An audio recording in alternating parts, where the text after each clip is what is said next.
हरे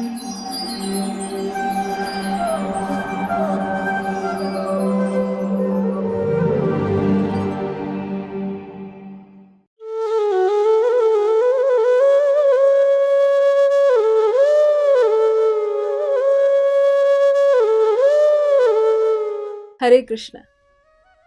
हमारे कार्यक्रम में आप सभी का हार्दिक स्वागत है। आज के हमारे वक्ता श्रीमान हरिबोल आनंद प्रभु जी सन 1995 में अपने अध्ययन काल में इस्कॉन के संपर्क में आए। उन्होंने कॉमर्स में स्नातक की डिग्री प्राप्त की है। वे मुंबई के श्री श्री राधा गोपीनाथ मंदिर में युवाओं के लिए आयोजित कार्यक्रमों की देखरेख करने वाले महत्वपूर्ण सदस्यों में से एक हैं, जिनमें युवाओं का उचित मार्गदर्शन किया जाता है। प्रभु जी इस्कॉन के संस्थापक आचार्य भक्ति वेदांत स्वामी श्रील प्रभुपाद के प्रिय शिष्य परम पूज्य राधानाथ स्वामी महाराज के दीक्षा प्राप्त शिष्य हैं तथा तभी से वे युवाओं के मध्य उत्साह पूर्वक प्रचार व भक्ति में स्थित लोगों को भक्ति में अग्रसर होने हेतु मार्गदर्शन प्रदान करते हैं। उनके प्रचार व मार्गदर्शन से अनेक युवा प्रेरित होकर कृष्ण भावनामृत को अपना रहे हैं और अपने क्षेत्रों में भगवत भावना का प्रचार कर रहे हैं। इन सब के अलावा प्रभु जी युवाओं के लिए यात्रा व बेस फैसिलिटी का भी आयोजन करते हैं। तो आइए श्रवण करते हैं हमारा विशेष कार्यक्रम श्रीमान हरि बोल आनंद प्रभु जी के श्रीमुख से। धन्यवाद। हरे कृष्णा। हरे कृष्णा। तो बताया जाता है 4 तरह के श्रवण होते हैं। अलग अलग तरीके का श्रवण का वर्णन है। एक है श्रवण जब हमें कुछ समझ में ही नहीं आया। क्रिकेट में बोलते हैं ना, बॉल बाउंसर गया, सर के ऊपर से गया, तो वैसा एक श्रवण होता है। मतलब क्या कथा सुन रहे हैं, कुछ समझ में नहीं आता। एक बार एक साधु थे, वो अपने शिष्यों को बता रहे थे कि कैसे अलग अलग तरह के श्रवण होते हैं, और उन्होंने 3 गुड़िया रखी थी और उन्होंने बताया श्रवण के बारे में। एक लकड़ी लिया और लकड़ी लेके वो कान में डालने लगे, तो घुस ही नहीं रहा था। तो साधु बताने लगे, ये देखो, ये पहला तरह का श्रवण है। जब श्रवण करने के लिए बैठते हैं पर समझ में कुछ नहीं आता। फिर उन्होंने दूसरा गुड़िया लिया और लकड़ी लिया, कान में डाला तो दूसरे तरफ से बाहर आ गया। तो बोला, सुनते तो हैं पर एक कान से सुनते हैं, दूसरे कान से निकाल देते हैं, जीवन में लागू नहीं करते कुछ भी। फिर एक श्रवण का उन्होंने मार्ग बताया, लकड़ी डाला कान से, तुरंत मुंह से बाहर आ गया। तो ऐसे भी लोग होते हैं जो सुनते हैं और सुन के याद करते हैं और वैसे का वैसा बोल देते हैं। तो बाकी लोग जब सुनते हैं बड़े प्रभावित हो जाते हैं, बोलते हैं वाह क्या कथा किया है, क्या बताया है। लेकिन वो जो उन्होंने श्रवण किया है वो हृदय में नहीं उतारा, सीधा श्रवण करके जीवा से बोलते। पर सबसे उत्तम श्रवण वो होता है जब हम ध्यानपूर्वक बार बार सुनते हैं, श्रवण करते हैं और फिर अपने हृदय में उतारते हैं, अपने जीवन में लागू करते हैं। आचार्य प्रभुपाद बताते हैं कि शास्त्रों का पूरा सार क्या है? चरित्र निर्माण। अब इतना कथा सुन रहे हैं, इतना भागवत सुन रहे हैं, गीता सुन रहे हैं, पढ़ रहे हैं, इन सब का सार क्या है? आपका चरित्र क्या है? अगर आपका चरित्र ठीक नहीं है तो ये सब पढ़ा हुआ जो है इतना असर नहीं किया। लेकिन अगर आपका चरित्र सुधरते जा रहा है, बढ़ते जा रहा है, तो वो सबसे कल्याणकारी। तो बतलाते हैं पूरा गीता भागवत का अगर सार समझना हो तो ये समझना है कि भौतिक जगत में इतना परेशानी तकलीफ का कारण एक है कि भाई जीव भगवान की भक्ति करे और भगवत धाम जाए। अब उदाहरण के रूप में हमें मालूम है अग्नि के पास जाते ही हाथ जल जाता है तो तुरंत हम हाथ दूर कर लेते हैं। तो मतलब दुख या परेशानी होते ही हमें क्या समझ में आता है? वहाँ से पीछे हटना है, निकलना है। ये अग्नि का एक छोटा उदाहरण दिया है। तो वैसे ही समझिए कि जब पूरे भौतिक जगत में अलग अलग तरीके के ताप हो रहे हैं, तकलीफ हो रहे हैं, परेशानियां हो रही है, हमें ये समझना है हमें यहाँ से निकलना है और उसका मार्ग है भक्ति करके। कितनी बार लोग आलोचना करते हैं इस्कॉन के लोगों की और बोलते हैं अरे तुम लोग जो है पूरा कार्य का जो है अच्छे से संभालते नहीं हो, जिम्मेदारी लेते नहीं हो, आप लोग तो सब जो है सब छोड़ छाड़ के भागने के लिए लगे हो। तो इसके बारे में प्रभुपाद जी बतलाया, उनके शिष्यों ने बतलाया कि भैया अगर किसी घर में आग लग गया है तो क्या आप अंदर बैठ के जलते रहोगे क्या? भागने की कोशिश तो करोगे ही।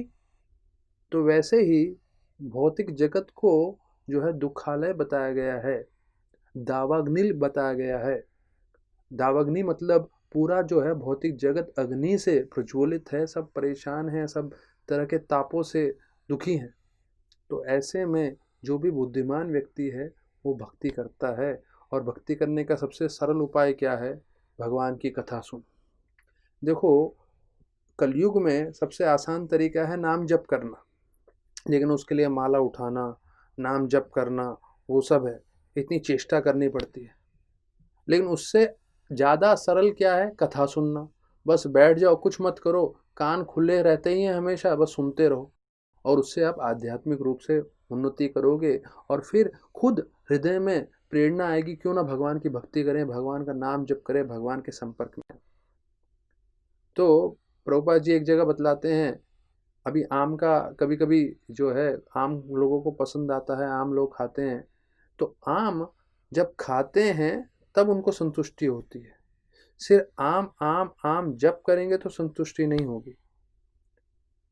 लेकिन भगवान के नाम इतनी शक्तिशाली है, जब भगवान का नाम जप करोगे, भगवान की कथा सुनोगे तो पूरी तरह से संतुष्टि हो जाएगी। प्रमाण क्या है इस बात का? जब हम जप करते हैं, सालों साल एक ही महामंत्र जप करते हैं, उसके बाद हमें दूसरा कोई मंत्र की आवश्यकता नहीं पड़ती, संपूर्ण रूप से संतुष्ट है। प्रभुपाद बोले ये जो 16 शब्दों का महामंत्र है, एक विशेष रूप से कलयुग के लिए है, और जो इसका जप करता है वो सभी दोषों से मुक्त हो जाता है। तो बलि महाराज का वर्णन आता है कि 100 पुत्र थे, और उससे सबसे बड़े पुत्र थे, उनका नाम था बानासुर। अब ये जो बानासुर था वो शिव के परम भक्त थे, और शिव की एक गुण है कि वो भगवान जो हैं अपने भक्तों से बहुत जल्दी प्रसन्न हो जाते हैं और उनको बहुत सारा वर देते हैं। तो वही चीज़ बानासुर के साथ भी हुआ। बानासुर बताया जाता है बहुत ही जो है धनी बन गए, पूरे राजा बन गए। उनका एक शांतिपुर नामक जगह था, तो वो शांतिपुर नामक राज्य के पूरे राजा थे, और वो सत्यवादी भी थे, और उनका बहुत सम्मान किया जाता था। तो बोलते हैं कि वो शिव के कृपा से उनके पास 1000 हाथ आ गए, और 1000 हाथ से भगवान शिव को प्रसन्न करने की कोशिश करते थे। तो वर्णन आता है कि शिव भगवान का एक नाम है नटराज, और नटराज में वो एक तांडव नृत्य करते हैं। तो जब वो तांडव नृत्य कर रहे थे तो बानासुर उन शिव भगवान को प्रसन्न करने के लिए अपने 1000 हाथों से जो है अलग अलग तरह के ढोल बजा रहे थे। तो भगवान शिव इतने प्रसन्न हुए उनके ढोल के आवाज़ से, और उससे ऐसे नाचे, उनको बोले, हे बानासुर, तुम्हारे ढोल बजाने से मैं बहुत नाचा हूँ, बहुत प्रसन्न हूँ, मांगो क्या वर मांगते हो, तुम्हारी सब वर की इच्छा मैं पूरी करूँगा। तो उन्होंने बोला, प्रभु एक मेरी इच्छा पूरी करो कि जब भी शांतिपुर पे आक्रमण हो आप स्वयं आना रक्षा करने के लिए मेरा। तो भगवान शिव ने बोला, तथास्तु, अवश्य। तो शिव भगवान ने बताया कि जब भी तुम्हारे साम्राज्य पे आक्रमण किसी से भी होगा, मैं स्वयं तुम्हारी रक्षा करने आऊँगा, और मैं ही नहीं, मेरे दोनों पुत्र भी आएंगे, और मेरे सब जो सखागण हैं वो भी आएंगे। तो वर्णन आता है कि किस तरह से बानासुर के 1000 हाथ थे, वो इतना शक्तिशाली था कि स्वयं इंद्र भी उनकी सेवा के लिए आते थे। तो बानासुर किसी के साथ युद्ध करना चाहते थे, पर 1000 हाथ देख के कोई उनके सामने युद्ध करता ही नहीं था। जिनके सामने भी युद्ध करने जाते थे वो भाग जाते थे। तो एक बार जो है वो शिव के पास गए प्रार्थना करने के लिए। तो शिव भगवान ने बोला, क्या प्रार्थना कर रहे हो, बताओ मुझे, आपकी सारी इच्छा पूरी होगी। तो बोले, प्रभु आपने मुझे 1000 हाथ दिए हैं, ये जो 1000 हाथ हैं इसके साथ मैं किसी के साथ भी युद्ध करने जाता हूँ, कोई भी मेरे साथ युद्ध नहीं करता, सब भाग जाते हैं, और मेरे में युद्ध करने की इतनी इच्छा होती है कि मैं अपने 1000 हाथों से क्या करूँ समझ नहीं आता, और मैं जाके पहाड़ों पे मुक्का मारना चालू करता हूँ, और पूरे पहाड़ों को तहस नहस कर देता हूँ, मिट्टी बना देता हूँ। तो मुझे लग रहा है इस सृष्टि में आपके अलावा और कोई नहीं है जिससे मैं युद्ध कर सकता हूँ। ये देखिए, जो दानव प्रवृत्ति के होते हैं कितने बेवकूफ़ होते हैं। शिव भगवान की कृपा से 1000 हाथ मिले और उसका सदुपयोग करना नहीं जानते हैं, और भगवान शिव के पास जाके बोल रहे हैं, हे शिव मुझे आपसे युद्ध करना है। तो भगवान शिव मुस्कुराए और समझे कि जो मैंने इन्हें कृपा दी है 1000 हाथ का, उसे सदुपयोग नहीं कर सकते हैं। तो सदुपयोग करने का एक सरल उपाय है, भगवान कृष्ण की सेवा करें। जब आप कृष्ण की सेवा करते हैं तो संपूर्ण रूप से जो है आप संतुष्ट भी हो जाते हैं और संपूर्ण रूप से आकर्षित भी हो जाते हैं। हमारे आचार्यगण प्रभुपाद 70 साल की उम्र में विदेश में गए प्रचार करने के लिए। अब आप सोचिए 70 साल का कोई व्यक्ति आकर्षित हो सकता है क्या? पर प्रभुपाद जी का आकर्षण ऐसा था, पूरा विश्व में लोग रुके रहते थे। जितने भी उन्होंने मंदिरें खोले, उन्होंने कम से कम 108 मंदिरें खोले थे, और आज के तारीख में वही 108 500 तक मंदिर हो गए हैं। पूरे के 100 मंदिर और बाकी जितने भी जगह पे प्रभुपाद जी जाते थे हमेशा रुके रहते थे। सब लोग आकर्षित हो रहे थे 70 साल के बूढ़े व्यक्ति की तरफ। अब आप भौतिक रूप से देखें, कोई 70 साल का व्यक्ति आकर्षित नहीं होता, लेकिन वही 70 साल का व्यक्ति अगर कृष्णा को पूरी तरह से समर्पण करके बैठा है, कृष्ण की भक्ति कर रहा है, तो इतना आकर्षित हो जाता है, पूरी दुनिया उनके लिए रुकी रहती है। तो बताया जाता है, शिव भगवान ने बोला बानासुर को, तुम्हारी इच्छा संपूर्ण जो होगी, तुरंत तुमको कोई ऐसा व्यक्ति मिलेगा जो तुम्हारे जो है पूरे गर्व को नाश कर देगा, और इतना ही नहीं, तुम्हारे इतने जो 1000 हाथ है उनको भी काट देगा। तो ये सुन के देखिए कितना मूर्ख था बानासुर, बहुत प्रसन्न होके चला गया। उसका प्रसन्नता ये था कि कम से कम कोई तो मिलेगा जिससे मैं युद्ध कर सकूंगा और जो मेरा नाश करेगा। अब उसका नाश होने वाला है, उसमें दुखी होने की जगह सुखी हो रहा है। तो ये होते हैं दानव। तो बताया जाता है उसी बानासुर के एक पुत्री थी जिसका नाम था उषा। तो वो अलग से एक महल में रहती थी। वर्णन आता है कि एक बार रात को सो रही थी और सोते समय उसने एक स्वप्न देखा। स्वप्न में जो है अनिरुद्ध, जो प्रद्युम्न का पुत्र था और कृष्ण भगवान का पोता था, वो स्वप्न में जो है उषा को आलिंगन कर रहा था और उसके साथ प्रेम कर रहा था। तो कभी कभी लोगों को लगता है कि भैया सिर्फ फिल्मों में होता है प्रेम और युद्ध। भाई गीता भागवत पढ़ेंगे तो उसमें भी बहुत सारी कथाएं हैं प्रेम की और युद्ध की भी। तो देखिए स्वप्न में प्रेम हो गया, और प्रेम होते होते बताया जाता है एकाएक नींद में से उठ गई उषा और जोर से बोलने लगी, अरे प्रेमी तुम कहाँ हो, अरे प्रेमी तुम कहाँ हो। तो उसकी दूसरी सखियां भी थी। एक थी चित्रलेखा, जो बानासुर के मुख्यमंत्री थे, उसकी पुत्री। तो चित्रलेखा ने सुना, अरे प्रेमी कहाँ हो, अरे प्रेमी कहाँ हो।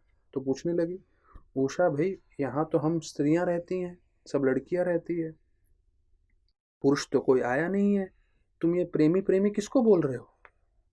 तो उषा ने फिर सर झुकाते हुए शर्माते हुए बोलने लगी कि मैं एक लड़के से प्रेम में पड़ गई हूँ। मैं उसका नाम नहीं जानती, मैंने उसको कभी देखा नहीं, पर मैं ये बतला रही हूँ कि वो मुझे आलिंगन कर रहा था, प्रेम कर रहा था, और मुझे तो यही लड़का चाहिए, मैं इसी से विवाह करूँगी। तो चित्रलेखा का नाम चित्रलेखा इसलिए पड़ा था क्योंकि वो चित्र बनाने में बहुत ही तेज थी। तो बताया जाता है उसने बोला कि उषा मैं अलग अलग चित्र बना रही हूँ, अभी आप देखिए कौन सा आपको चित्र देख के आपको समझ में आता है कि ये जो है पहचान सकते हैं कि नहीं आप। तो वर्णन आता है कि चित्रलेखा अलग अलग चित्र बनाने लगी। पहले गंधर्व का बनाया, अलग अलग देवताओं का बनाया, फिर वृष्णि के वंशों का बनाया, और वृष्णि के वंशों में फिर कृष्ण बलराम के बनाए। जब उन्होंने प्रद्युम्न का बनाया तो थोड़ी शर्मा गई उषा, और जब अंतिम में अनिरुद्ध का बनाया तब उन्होंने बोला हाँ यही वो युवक है। तो चित्रलेखा उसको योगिक सिद्धि भी थी, तो अपनी योगिक सिद्धि से वो समझ गई कि ये जो है अनिरुद्ध है और वो द्वारका में रहते हैं। तो तुरंत जो है वो वहाँ पे गई द्वारका में और अपनी योगिक सिद्धि से वहाँ से लेके उसको शांतिपुर लेकर आ गई निद्रावस्था में। और जैसे वो उठे अनिरुद्ध, तो उन्होंने देखा वो उषा के साथ थे और उषा को तो पहले से ही प्रेम था उनसे, तो वो बहुत दिल लगा के अनिरुद्ध की सेवा करने लगी। तो अभी ये मुख्य चीज़ है, उन्होंने कैसे सेवा की। तो 2-3 तरीके से सेवा की, ये हमारे लिए भी जानना बहुत ज़रूरी है अगर किसी को प्रसन्न करना है। पहले तो बताया जाता है कि वो बहुत सारे भेंट देने लगी। दूसरा है वो हमेशा मीठे मीठे शब्दों से उनको मन बहलाती थी। और तीसरा है वो तत्पर रहती थी हर तरह से उनकी सेवा करने के लिए। सेवा, मीठे शब्द और भेंट, अगर ये चीज़ करें हम तो किसी को भी प्रसन्न कर सकते हैं। तो बताया जाता है वहाँ पे इतना अच्छा प्रबंध था, शरबत थे, फल थे, खाने पीने की चीज़ें थी, फूलों की माला थी, चंदन थी, वगैरह वगैरह।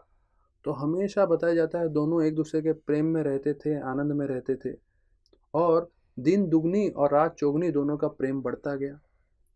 तो ऐसे प्रेम बढ़ते बढ़ते बताया जाता है जो उधर के सैनिक थे उनको थोड़ा भनक पड़ गया कि कोई पुरुष अंदर आ गया है। तो उनको लगा अरे बानासुर को अगर नहीं बताएंगे तो वो हमारा सर काट देंगे। तो वो डर के मारे गए बानासुर के पास और उन्होंने बोला हमने हमारा कार्य बहुत अच्छे से किया है, हमने जो है किसी पुरुष को देखने भी नहीं दिया अंदर, लेकिन किसी तरह से ऐसा व्यतीत हो रहा है कोई तो पुरुष अंदर आ गया है। तो क्योंकि ये चीज़ हमारे वश में नहीं है, इसलिए राजा हम आपको बता रहे हैं, आप किसी तरीके से जो है इसको अभी समाधान करें। तो पहले जो है राजा को बहुत बुरा लगा बानासुर को कि उसकी पुत्री जो है किसी पुरुष का संग कर रही है। तो उस ज़माने में विवाह से पहले कोई लड़का लड़की नहीं मिलते थे। अभी आज के तारीख में वो चीज़ आम चीज़ हो गई है, लेकिन उस ज़माने में ऐसा मान्यता थी। तो बानासुर जो है स्वयं बोले अरे ऐसा है। तो वो अपने साथ कुछ सैनिक को लेके गए और पहुँचे महल में। तो उन्होंने देखा उषा और अनिरुद्ध दोनों आराम से बिस्तर पे लेटे हुए। और चौंकने की बात ये थी, अनिरुद्ध ने देख लिया कि भाई ये उषा के शायद पिता हैं, बानासुर हैं, फिर भी वो विचलित नहीं हुए, आराम से बैठे थे। तो बानासुर ने दो चीज़ देखा। बानासुर ने पहला देखा इसका क्या सौंदर्य है। तो सौंदर्य देख के इतने प्रभावित हो गए, सोचने लगे कि अगर कोई भी जो है लड़का इतना योग्य नहीं होता था अनिरुद्ध के अलावा, ये बहुत ही सुंदर है। वास्तविक रूप में देखा जाए कामदेव प्रद्युम्न के पुत्र थे वो, तो खूबसूरत तो होंगे ही थे, होना ही था उन्हें। तो वर्णन आता है कि कैसे उनको आकर्षित तो लगे प्रद्युम्न के पुत्र अनिरुद्ध, लेकिन उन्होंने सोचा नहीं नहीं ये इस तरह से आया है, मैं इसको स्वीकार नहीं करूँगा, इसको दंडित करूँगा, इसको बंदी बनाऊँगा, ऐसा बोल के और सैनिक लोग को एकत्रित करने लगे। अनिरुद्ध ने देखा कि भाई सैनिक एकत्रित कर रहे हैं, जरूर आक्रमण करेंगे, जरूर मेरे को जो है चोट पहुंचाने की कोशिश करेंगे। तो उन्होंने क्या किया, तुरंत एक उधर लोहे का डंडा था, लोहे का डंडा लिया, पकड़ लिया और सामने खड़े हो गए। तो वर्णन आता है श्रीमद् भागवतम में कि मानो यमराज के समान खड़े हो गए और उन्होंने अपने शारीरिक रूप से बतला दिया कि अगर कोई भी मेरे पास आया तो ये यम दंड से मैं मार मार के उनकी हालत कर दूंगा। और वैसे ही हुआ। जैसे ही सैनिक उसको पकड़ने गए तो किसी का हाथ, किसी का पैर, किसी का सर फोड़ते चले गए और कोई भी सैनिक उनके सामने टिक नहीं पाए। तो जब उनको समझ में आ गया सारे सैनिक खत्म हो गए तो जाने लगे। तो जैसे ही बाहर जा रहे थे तो तुरंत जो है अपने शक्ति से बानासुर ने शिव की कृपा से एक नागपाश नामक जो है, जो सर्प का बंधन होता है, वो सीखा था। तो नागपाश से अनिरुद्ध को बांध दिया। तो अनिरुद्ध जो है बिल्कुल बंधन में आ गए और उनको रोक लिया वहाँ पे। तो जैसी उषा को ये मालूम चला तो वो एकदम जो है रोने लग गए और दुखी हो गए। तो ये जो कथा आती है तो उसका वर्णन इस तरह से आता है कि कथा भगवान से भी ज़्यादा कभी कभी शक्तिशाली होता है। स्वयं भगवान भी कथा की तरफ आकर्षित हो जाते हैं। महाभारत में वर्णन आता है जब पांडव कथा सुन रहे थे मैत्र मुनि से, तो 5 पांडव के साथ साथ कृष्ण भगवान भी पीछे से आते हैं, वो भी बैठ जाते हैं कथा सुनने के लिए। तो जब वो कथा सुन रहे हैं तो मैत्र मुनि बोलते हैं, देखिए हरि कथा की इतनी शक्ति है, हरि कथा की इतनी शक्ति है कि आप लोग तो आकर्षित होते हैं, लेकिन स्वयं कृष्ण भगवान भी आकर्षित होते हैं, वो भी बैठ के सुनते हैं। तो हरि कथा से भगवान भी आकर्षित होते हैं, भगवान के भक्त भी आकर्षित होते हैं। एक व्रज की कथा है। एक जो भक्त था वो बचपन से ही भगवान की कथा सुनता था। बचपन से भगवान की कथा सुनते सुनते बड़ा हुआ, उसने अपना पूरा जीवन का कार्य किया, लेकिन कथा सुनना नहीं छोड़ा। रोज नित्य भागवत में बैठता था और पूरा अपना व्यवसाय भी संभालता था। ऐसे करते करते बूढ़ा हो गया, समझ लीजिए 70-80 साल की उम्र में था और उसका अंतिम समय भी आ गया था, कभी भी शरीर त्यागना था, लेकिन फिर भी कैसे भी करके कथा में बैठता था, सुनता था। और एक बार कथा में बैठ के सुन रहा था तो किसी ने उसका पीछे से पीठ ठपठपाया। तो उसने बोला, कौन है? पीछे मुड़ के देखा तो देखा स्वयं कृष्ण भगवान थे। कृष्ण भगवान ने बोला, तुमने जीवन पर्यंत मेरी भक्ति की है, मेरा कथा सुना है, मैं तुमसे बहुत प्रसन्न हूँ। चलो तुम्हें गोलोक वृंदावन भगवत धाम ले जाने आया हूँ। तो उसने बोला, प्रभु अवश्य जाएंगे, पर थोड़ा समय दीजिए, कथा चल रहा है, कथा खत्म होते ही जाएंगे। तो भगवान बहुत प्रसन्न हुए, बोले, देखो ये है मेरा भक्त, मैं स्वयं आया हूँ उसको ले जाने के लिए भगवत धाम, लेकिन उसको मेरे से ज़्यादा आसक्ति है कथा में। तो वैसे ही हमें आसक्ति करनी है कथा के लिए। यहाँ तक कि कृष्ण भगवान का हमने सुना है, राम जी का भी वही वर्णन आता है। राम जी के जो दोनों पुत्र थे, लव कुश, वाल्मीकि मुनि के आश्रम में बड़े हुए, नेपाल के तरफ है, क्योंकि सीता माता जनकपुर की थी। और सीता माता को जैसे उन्होंने जंगल का जाने के लिए कहा तो वो जनकपुर से आगे नेपाल में वहाँ रही थी, वहाँ वाल्मीकि मुनि का आश्रम भी है, वहाँ पे लवकुश का जन्म भी हुआ। वहाँ पे उन्हें पूरा रामायण का पाठ वाल्मीकि जी ने स्वयं सिखाया था। सिखाने के पश्चात वाल्मीकि मुनि ने बोला लवकुश को कि आप जाइए, जाके अयोध्या में जो है रामायण का पाठ करिए, और ध्यान रखिएगा अगर कोई भी आपको सोने की मुद्राएं दें तो स्वीकार मत करिएगा। उनको ये बोलिएगा कि हम तो साधु हैं, हम तो कंदमूल खाते हैं, हमें ये सोने की सिक्कों की क्या आवश्यकता है। ऐसा बोल के जो है उनको आप सिर्फ कथा सुनाइएगा।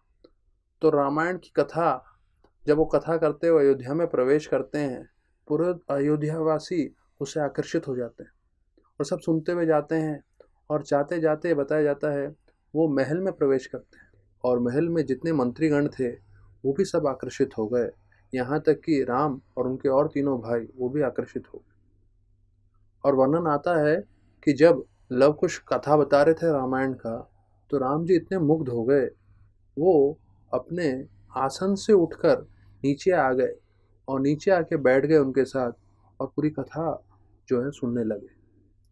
तो राम भगवान स्वयं अपने ही लीला की तरफ इतने आकर्षित हो जाते हैं, सब कुछ भूल जाते हैं, अपना सिंहासन भूल जाते हैं और ज़मीन पे आके बैठ जाते हैं और कथा में इतना मन लगा के श्रवण करते हैं। जब भगवान राम, भगवान कृष्ण अपनी कथा में इतना आकर्षण ले रहे हैं, तो सोचिए हम जैसे बद्ध जीव अगर वो आकर्षण लेंगे हमें कितना आनंद मिलेगा। तो यही आनंद है हरि कथा में, जिसके लिए कोई धन की आवश्यकता नहीं है, किसी की कोई योग्यता की आवश्यकता नहीं है। जो भी है हर परिस्थिति में, हर स्थिति में आके हरि कथा कर सकता है और अपना जीवन संपूर्ण रूप से सार्थक कर सकता है और भगवत धाम जा सकता है। बहुत बहुत धन्यवाद। हरे कृष्ण। ऐसे ही और भक्तिमय कार्यक्रमों के लिए देखिए हरे कृष्णा टेलीविजन। इसे प्राप्त करने के लिए आप अपने केबल अथवा DTH ऑपरेटर से संपर्क करें तथा और अधिक जानकारी के लिए आज ही डायल करें 8767 845-845।